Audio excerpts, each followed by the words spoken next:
Live from Charlotte, this is WBTV News on your side. Now on Primetime, storms are popping up along the cold front that will bring big changes in the days ahead.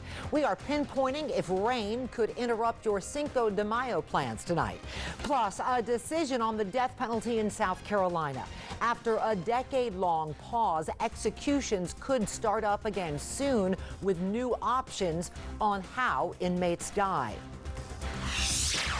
Mother's Day is just 4 days away, and for most of us, it's the day we honor the mother figures in our lives. But for some moms, it's a day that's hard to celebrate. That story coming up.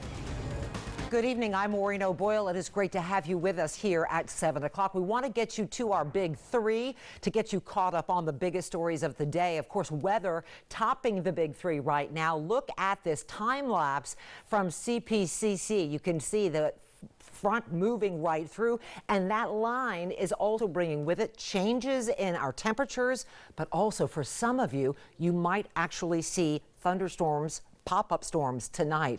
What an incredible time lapse there. Our chief meteorologist, Eric Thomas, has been tracking that front for us. And so, Eric, explain to us what we need to plan for tonight and over the next couple of days. Well, Maureen, you mentioned it. We've had some thunderstorms already north of Charlotte. Now, it looks like the worst of that has moved east of the viewing area. There are still some leftover showers. And then, of course, you asked who could be in the way of those, mainly in our eastern counties going forward. But yes, they did form along this front that will move through and really some big changes to us here as we go forward over the next few days, the second half of the work week.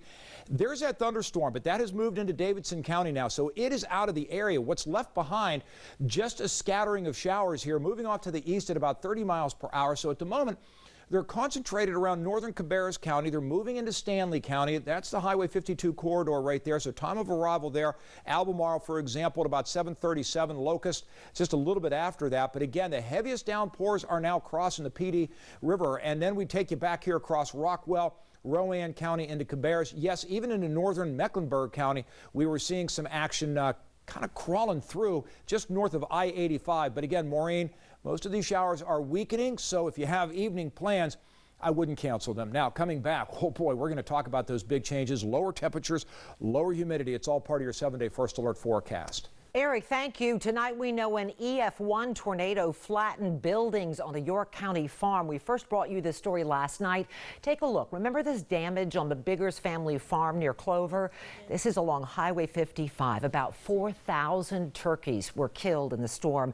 A meteorologist with the National Weather Service told our Morgan Newell the tornado traveled about a half mile.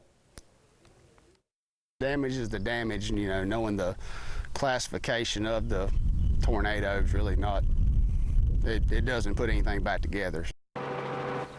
Absolutely not. The family told us yesterday, even with so much damage, they are certainly grateful no people were hurt. This was not the only tornado in South Carolina. Look at these aerial pictures of an EF2 tornado where it did damage in Abbeville. It traveled for 30 miles there. Across Boone tonight, final preparations are underway ahead of tomorrow's memorial service to honor 2 deputies killed in the line of duty. This is video of the horse-drawn caisson. It's the unit that will carry their caskets tomorrow. Over the last week, we've grown to know these 2 faces, Sergeant Chris Ward and K-9 Deputy Logan Fox of the Watauga County Sheriff's Office. They were killed last week during a mass shooting.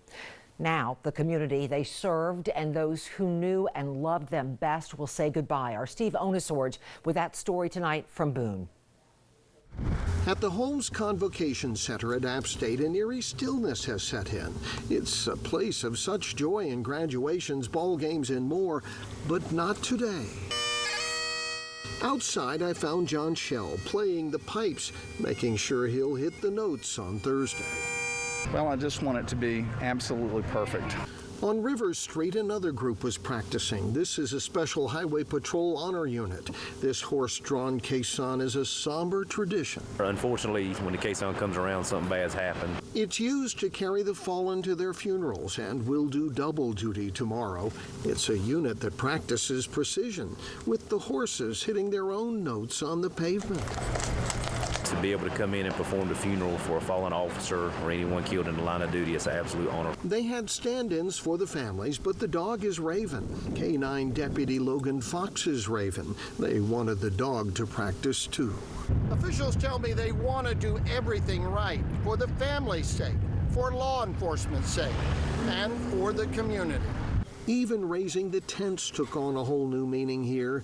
It was to be done for this weekend's graduations anyway, but now will play a part in the funerals too. We're going to work our hardest to make it look perfect. That word perfect was used a lot today, with hopes that the service that comes out of all the hard work will have meaning. We hope that it brings our community together. It will be a long day, especially for the families. It's been a long week already. In Boone, Steve Onesorge, WBTV on your side.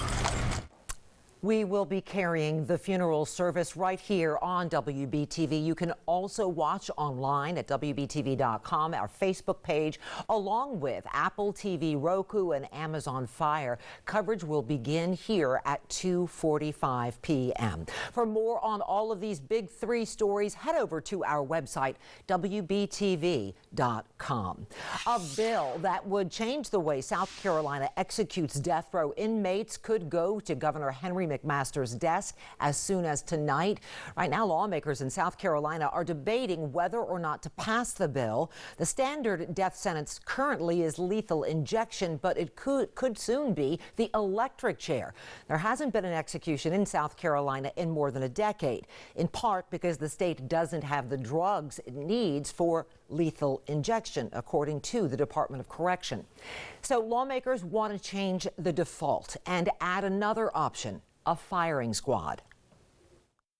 Seen the victims and the years they wait on these death penalty cases as they go through appeal after appeal after appeal. So I feel very comfortable that the three that could potentially be affected first, and obviously many more on death row, are that much closer to justice. Those who oppose the bill say the risk of inmates who are innocent is enough to give the death penalty a pause. The firing squad amendment was put up by Democrat Senator Harpootlian. He and others, they have argued that it is a quicker and more humane option than the electric chair. An important traffic alert to remind you about. Major construction begins on Interstate 77 tomorrow night in York County. Crews are replacing the southbound bridge over the Catawba River here. It's going to happen over the next 3 weeks. The northbound lanes will be switched to two-way traffic. More than 120,000 people drive over this bridge every single day. Keep in mind, there are going to be other roads impacted in the area. Talking about Dave Lyle Boulevard, Celanese Road, and Riverview Parkway. The Kingsley, Riverview, and Baxter neighborhoods will feel the brunt of it. The Department of Transportation tells WBTV it will monitor all traffic in real time. That includes controlling traffic lights to keep traffic moving on those local roads. Crews will close the southbound lanes and exits tomorrow. All start at 10 p.m. And in Iredell County, traffic was snarled along I-77 north after this dump truck overturned. It happened around 2 a.m. just before exit 42. The truck ended up spilling some fuel. The lane has since reopened, but we are working to find out exactly what caused that crash. The family of a 13-year-old killed at Concord Mills Mall in a 2019 shooting has filed a lawsuit against the owner of the mall, Simon Property Group, and others they believe were negligent, ultimately leading to her death. Aviana Probst was killed when she was hit by a stray bullet outside the Dave and Buster's in December of 2019. Two suspects, including a teenager, were arrested in connection with the shooting. The lawsuit says Simon Property Group knew of criminal activity but didn't do anything about it. The family is seeking $25,000 in damages from each defendant, although they say the loss is worth much more. This Sunday, we will celebrate our mothers on Mother's Day. For most, it is a day to honor the female mother figure in your life, but for some, it's a reminder of what they've lost as mothers, moms who are grieving the loss of a child who was murdered in Charlotte. WBTV's Brandon Hamilton is live for us tonight. Brandon, how are these moms remembering this upcoming holiday? Maureen, they told me Mother's Day is just not the same anymore without their child being here. Mother's Day, as Lucille Puckett told me, is hard to celebrate. For moms who've lost a child, it can also be a day they just simply want to avoid. Now, Puckett lost her son to gun violence in 2016 here in Charlotte. She turned that pain into activism with the creation of Take Back Our Hoods. On Saturday, she will host a Grieving Mothers event, a place for mothers who've had children killed by violence can come. They can eat, cry, share their stories, and to feel like they're not alone. It's a sisterhood they now share that no mom wants to be a part of. You lose yourself. It's like part of me died when my son died. Sometimes I don't know how to get up in the morning to put one foot in front of another. So it's like I'm living, but sometimes I ask myself, am I really living? So how have these mothers held on through that pain? I'll have that side of the story, plus their message to the youth right here in Charlotte. That tonight at 11. Reporting live in Charlotte, Brandon Hamilton, WBTV, on your side.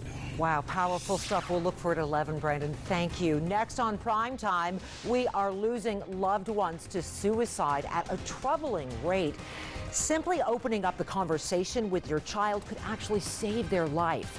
Plus, when the baking soda and vinegar mix, it creates carbon dioxide gas, which fills up the balloon. this TikTok teacher worked at a Charlotte elementary school, but she reaches students all over the world. Now she's getting recognized for her work during the pandemic. We'll explain. You are watching Primetime. We are your first choice for live local news in the 7 o'clock hour. Look at those clouds. We'll be right back after this. Wow. There's a growing and very troubling trend across the country and right here in the Carolinas. According to the American Foundation for Suicide Prevention, suicide was the 10th leading cause of death in the U.S. in 2020. North and South Carolina fall right there in the middle of suicide rates across the country. That's why advocates want to stop the stigma and start what they call life-saving conversations. WBTV anchor Alex Giles explains why every family should start discussing mental health right now. It's a growing issue heightened by the pandemic. 17.7% of high school students have contemplated suicide. According to the experts at National Alliance on Mental Illness, the first step to solving the problem is recognizing the signs. So parents and teachers really need to be concerned about, approaching kids, seeing how they're doing, asking questions. And the most important question when they see signs and symptoms that are a little bit concerning, are you thinking about hurting yourself? Are you thinking about ending your life? According to the CDC, suicide is the second leading cause of death for people ages 10 through 34. Yeah, you could see someone totally happy on social media, but then there's that side of them that no one sees. Now that students are back in the classroom, teachers and coaches are looking for ways to connect them better and open up the conversation that can sometimes be uncomfortable. We had to get creative with team bonding exercises. So we did a circle talk kind of situation, and I realized going through that how much my own athletes were struggling, and how much they needed an outlet to be able to communicate. Megan Bivens is a cheer coach at Nation Ford High School in Fort Mill. She says she wants teens to feel heard. I think it's important that as a community we realize that these young adults need that and they want that. And so when someone comes to have a conversation with you, you don't have to have the answers.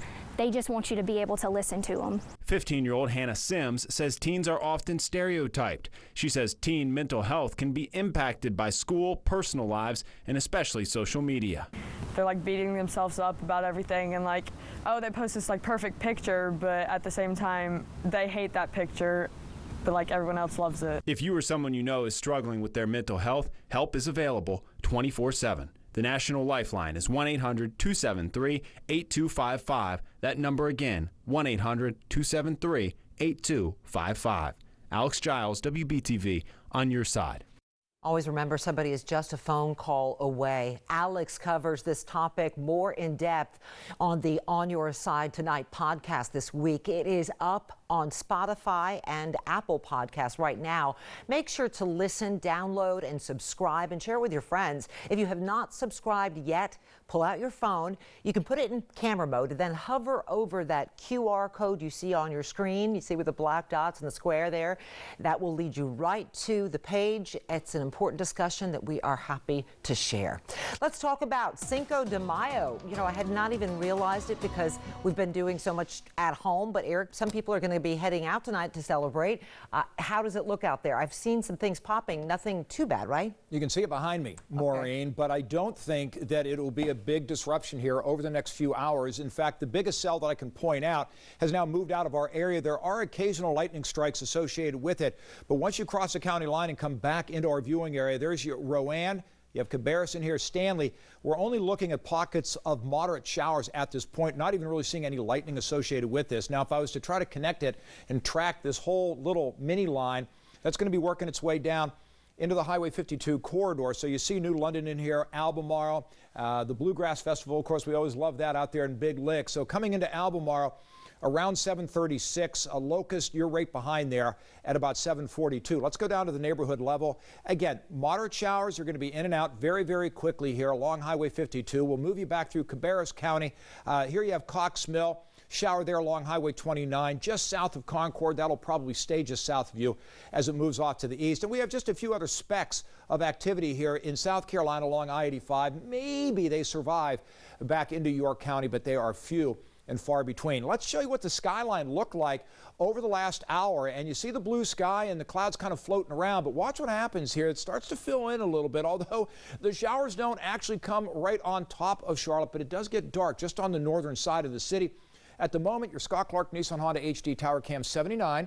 The dew point has been slowly falling. It's going to continue to fall. Low humidity coming back into the picture here now that this front is going to pass on through. So you have a lot to look forward to. Here it is again. Any showers that pop up will continue to slide off to the south and east as we take you through the 11 o'clock hour. So with that, yeah, some clouds are going to be hanging around here early evening.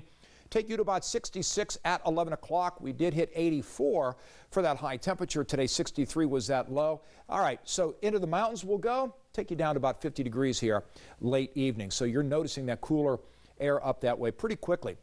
All right, so there it is, just those few little spots of activity. That'll continue to move off. No disruptions here out the door tomorrow morning. Look at those skies, 57 degrees.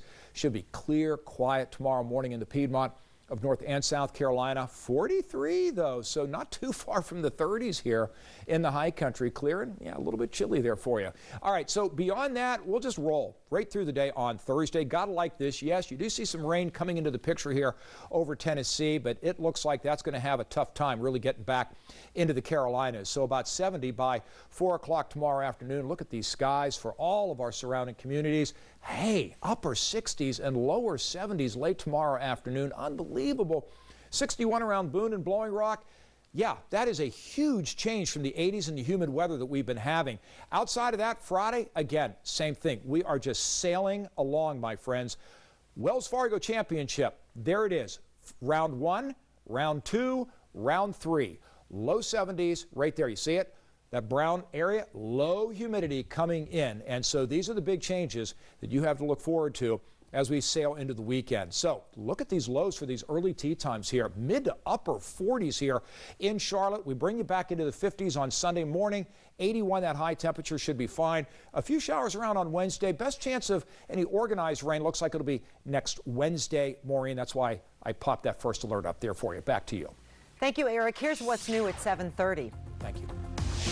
From virtual learning to missing out on milestones, this past year has been hard for our kids. It's vulnerable.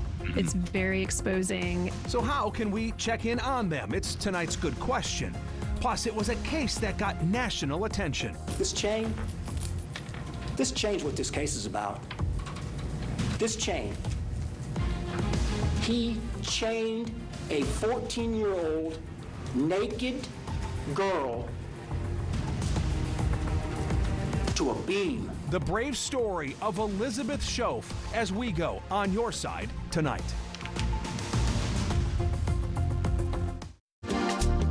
Closed captioning on WBTV News is sponsored by Subaru South Boulevard and Subaru Concord.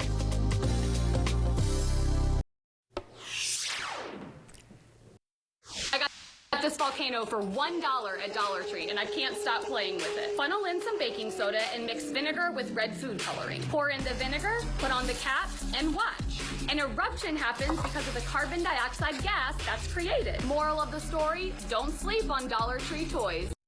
She's adorable. Nancy Bullard is a 4th grade science teacher in Charlotte. She's also a TikTok superstar. To show their appreciation on National Teacher Appreciation Week, TikTok awarded Ms. Bullard and 9 other teachers $5,000. When COVID-19 closed schools in March of 2020, I noticed a dip in my attendance. Students were spending hours a day on social media platforms like TikTok, but they weren't always showing up to my science. So I figured if they were not coming to me, then I would go to them. Very smart lady. Ms. Bullard tells us she'll use that money to buy more supplies for more videos that won't only just help her students, but kids around the world. She's hysterical. I'm so proud of her. Good for her. She's exactly where she should be, passionate about teaching. Yes. On Your Side tonight is next. What's up tonight, Jamie? A lot to get to tonight. You know, health experts a bit worried right now. Vaccine rates are leveling off. Tonight, more proof those shots work and give us a real chance at normalcy. Plus, President Biden